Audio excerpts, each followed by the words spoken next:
পড়ালেখা করতেছেন, এই চিন্তা মাথা থেকে ফেলে দেন, পড়ালেখা একদমই বাদ দেন, একটা ড্রাইভারের চাকরি নেন। কার? মন্ত্রীর ড্রাইভার, এমপির ড্রাইভার, পিএসসি চেয়ারম্যানের ড্রাইভার, স্বাস্থ্য অধিদপ্তরের ড্রাইভার, রেল মন্ত্রণালয়ের কোনো একজন এমপ্লয়ির ড্রাইভার নেন। অল্প সময়ে অধিক টাকা ইনকাম করতে পারবেন এবং সে টাকা দিয়ে কুয়াকাটা, কক্সবাজার, বিভিন্ন পর্যটন এলাকায় একটা ডুপ্লেক্স রিসোর্ট করবেন।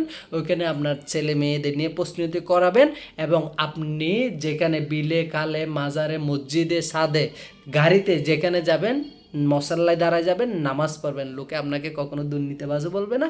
একজন সৎ ইমানদার সাক্ষাৎ ফেরেশতা, যিনি মাত্র দুনিয়াতে প্রবেশ করেছে, এরকম একজন মানুষ মনে করবে। আপনি যে সৈয়দ আবিদ আলী, নট অনলি সৈয়দ আবিদ আলী, বাংলাদেশের প্রত্যেকটা সেক্টরে দুর্নীতি একটা আর্টের পর্যায়ে চলে গেছে, একটা শিল্পের পর্যায়ে চলে গেছে। যে যত দুর্নীতি করতে পারে সেই সমাজের বা রাষ্ট্রের তত প্রভাবশালী ব্যক্তি এবং তার ক্ষমতা একদম সুমহান উচ্চ লেভেল পর্যন্ত। এই যে বেনজির, এই যে মতিউর, এই যে সৈয়দ আবিদ আলী, আরও নাম না জানা যারা দুর্নীতিবাজ, প্রশ্ন পাশকারী যারা আছে, তারা কি একদিনে হয়েছে? তারা পর্যায়ক্রমে আজকে এই পর্যায়ে হাজার কোটি টাকার মালিক হয়েছে। আমি যে বাংলাদেশের যে এরা এই পরিস্থিতির আসছে কি জন্য? জবাবদিহিতার অভাবে এবং সুস্থ বিচার ব্যবস্থার অভাবে। আপনি যদি জবাবদিহিতামূলক রাষ্ট্র বা সমাজ পরিচালনা করতেন, তাহলে তারা এরকম দুর্নীতিগ্রস্ত হতে পারত না।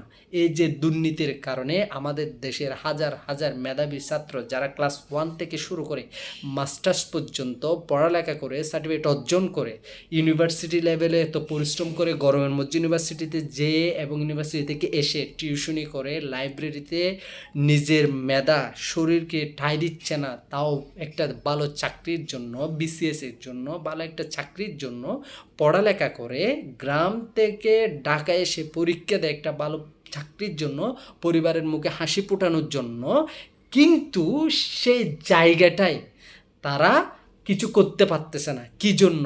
এই যে দুর্নীতিবাজ প্রশ্ন পাশকারী চক্রের কারণে, যার কারণে আজকে বাংলাদেশের প্রত্যেকটা সেক্টরে মেধাবী শিক্ষার্থীর অভাব পর্যবেক্ষণ হচ্ছে। প্রত্যেকটা সেক্টরে না, কিছু সেক্টরে যারা দুর্নীতি করে প্রশ্ন পেয়ে পরীক্ষা দিয়ে পাশ করে, এরকম কুসংস্কারের, এরকম যে খারাপ একটা দুর্নীতি, কারাপশনের আশ্রয় নিয়ে যারা আজকে বিভিন্ন পজিশনে গেছেন, তাদের অভাবে তারা তো সেখানে গিয়ে, আমি 20 লাখ টাকা দিয়ে চাকরিতে ঢুকলাম, সে তো 20 কোটি টাকা ইনকাম করবেই, কারণ তার সূচনাটা হয়েছে টাকা দিয়ে। তাকে যে টাকা চিনাই ফেললাম, তাহলে সে একটা ব্যবসার মতো সেখানে ইনভেস্ট করছে এবং সে ব্যবসা ওইখান থেকে লাভ করবে, যার কারণে বেনজির, মতিউরের মতো বাংলাদেশের প্রত্যন্ত অঞ্চলে ছড়িয়ে ছিটিয়ে আছে। আর সৈয়দ আবিদ আলীর মতো ধর্মীয় লেবাস ধরবেন, মাথায় টুপি দিবেন, মানুষ আপনাকে কখনো খারাপ বলবে না, আপনাকে বলবে সাক্ষাৎ একজন ফেরেশতা।